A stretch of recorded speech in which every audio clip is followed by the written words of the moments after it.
ಚನ್ನಪಟ್ಟಣ ಉಪಚುನಾವಣೆಗೆ ಭಾಳ ಸದ್ದು ಮಾಡ್ತಾ ಇದೆ. ಡಿ ಕೆ ಶಿವಕುಮಾರ್ ನಾನೇ ಸ್ಪರ್ಧೆ ಮಾಡ್ತೀನಿ ಅನ್ನೋ ರೀತಿ ಮಾತನಾಡ್ತಾ ಇದ್ದಾರೆ.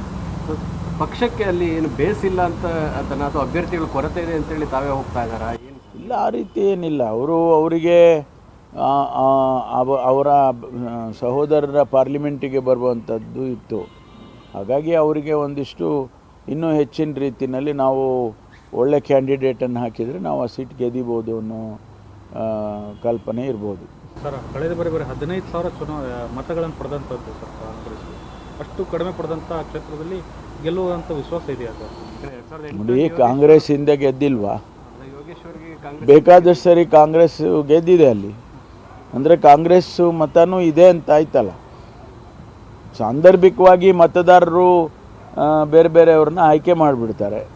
ಅದನ್ನು ನಾವು ಹಿಂಗೆ ಆಗಿದೆ ಹಂಗೆ ಆಗಿದೆ ಅಂತ ಹೇಳಕ್ಕೆ ಬರೀ. ಈಗ ನಾವೆಲ್ಲ ಒಂದು ಸಾರಿ ನಮ್ಮ ಕ್ಷೇತ್ರದಲ್ಲಿ ಸೋಲ್ತೀವಿ. ನಾನೇ ಆಯಿತು, ನನ್ನ ಕ್ಷೇತ್ರದಲ್ಲಿ ನಾನು 2013ರಲ್ಲಿ ಸೋತಿದ್ದೆ. ಆಮೇಲೆ ನಂತರ ನೆಕ್ಸ್ಟ್ ಎಲೆಕ್ಷನಲ್ಲಿ ಗೆದ್ದು ಬಂದೆ.